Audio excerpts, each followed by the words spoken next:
All right, and welcome back to Real Talk Sports with Rico. We are talking about the good, the bad, and the ugly of the wild card weekend in the NFL. And so let's start with the Chargers versus the Texans. This was the game that really kicked off the playoff weekend. And so the Texans dominated this one, 32-12. And I think really the key takeaway here is just that Justin Herbert had a very bad game. And I mean, they just kept turning the football over.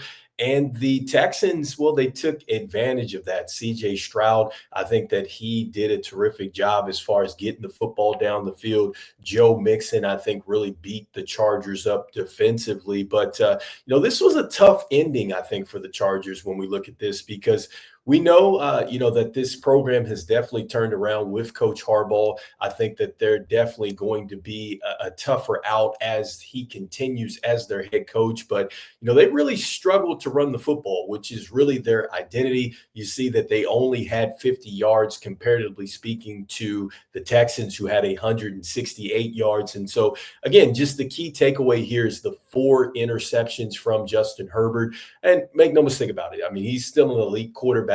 But 4 turnovers, that is really tough for any, I think, team to overcome in this. And so I did see, the 32 passes. I think that that's a little bit more encouraging with Justin Herbert. I think that I've seen, several of their games where he just doesn't necessarily throw the football as much anymore. But I think that just comes down to a philosophy standpoint. But I would like to see him kind of open it up a little bit more. But that was a tough loss, I think, for the Chargers and a good win for the Texans, because I think a lot of people were wondering, okay, they've kind of struggled going into this one. They had lost some wide receivers and things like that. But Nico Collins, who's battled, I think, a little bit of a hamstring issue this year, 7 receptions, 122 yards, and a touchdown. He was really huge for this team.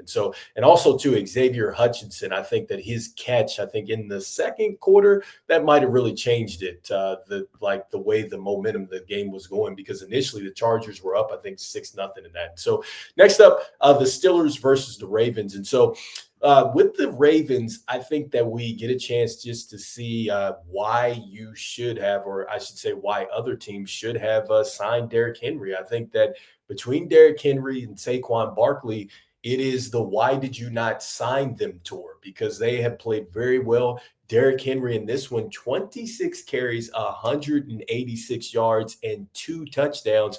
I mean, he literally was running through an elite defense with the Pittsburgh Steelers. And so that was huge to see. Lamar Jackson, I think he was doing his thing, just being able to really escape out of the pocket, extend plays. You see that he's 16 for 21, 2 touchdowns in this one, only had a sack. And so I think he did a great job as far as getting outside the pocket. He also added 81 yards to go along with Derrick Henry. But make no mistake about it, I mean, Derrick Henry, he was literally the engine for the Baltimore Ravens in this one. And as far as the Steelers are concerned, they have some questions now, because with Russell Wilson, look, they had a good stretch and then they kind of fell off going into the playoffs. He was 20 of 29 in this one. He did have 2 touchdowns, but 4 sacks. He was only on a year contract. And so I think the Pittsburgh Steelers are literally right back to where they were a season ago, and that's trying to figure out who is going to be their long-term quarterback. I think that this is something that they haven't really figured out since Ben Roethlisberger left. And so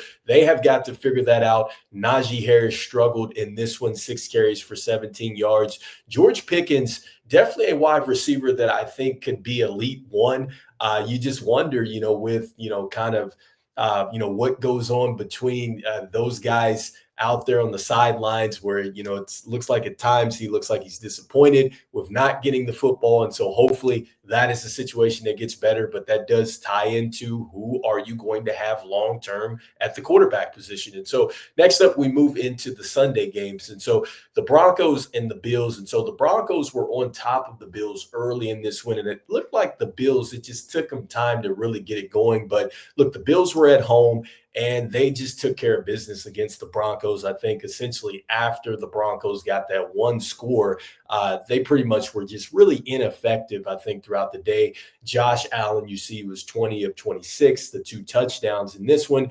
But you see the ability to run the football, especially with James Cook. I think that he's going to definitely play a huge factor for this team, especially if they want to play some more play actions and things like that. Curtis Samuel, we know that he has elite speed. It's just more so with him just staying healthy. And so he had a good one in this one, 3 receptions, 68 yards, and a touchdown there.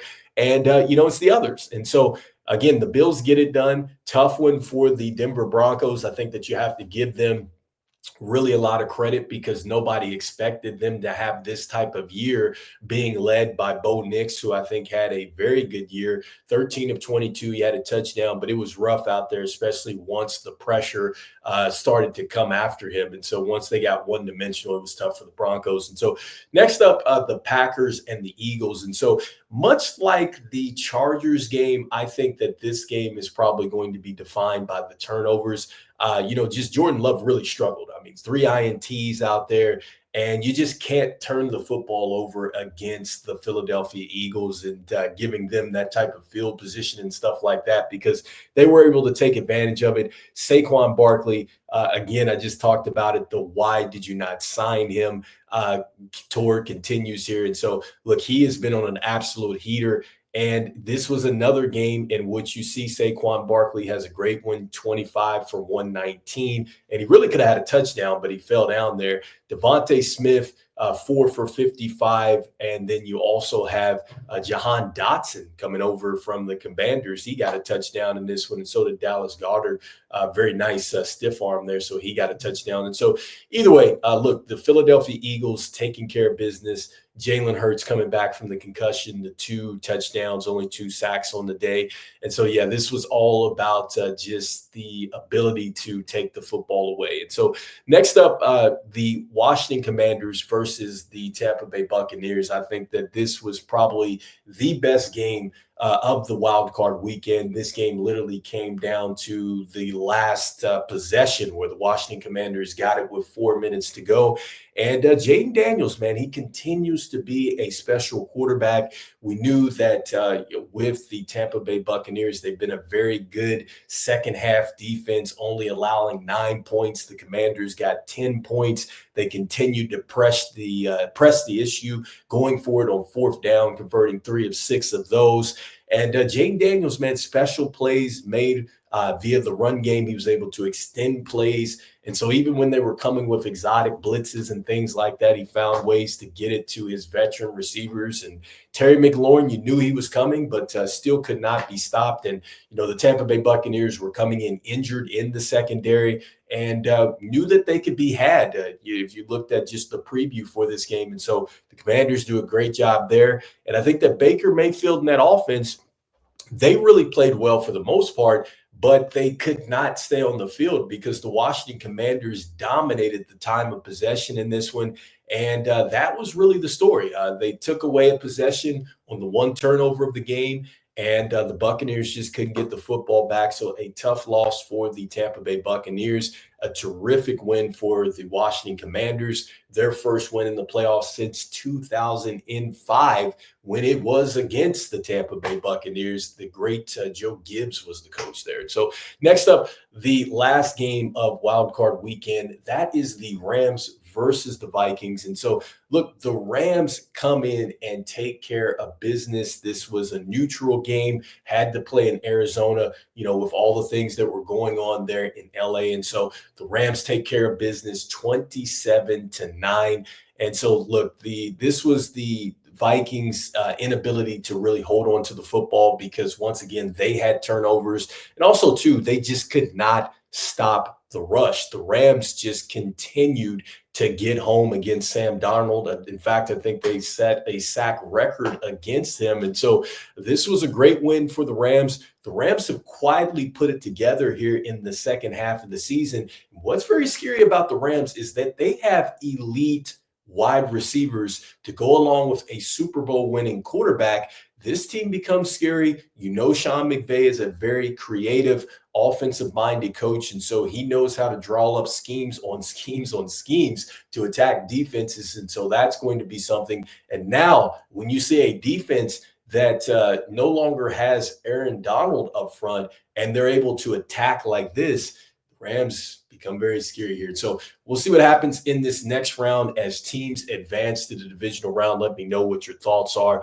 Love to hear those. And so you can catch this show on Spotify. You can also catch us on YouTube as well. So make sure that you press that like, you hit that subscribe button, and turn on your notifications. And so you can get some more notifications about the show. And so we will be talking a little bit more NBA action. I promise you guys that. It's been so much stuff that's heated up with these trade talks and things like that, because we're only 23 days away from the NBA trade deadline. So we'll be talking a little bit more about that. And as we always say, man, we'll see you on the next one. All right. Peace.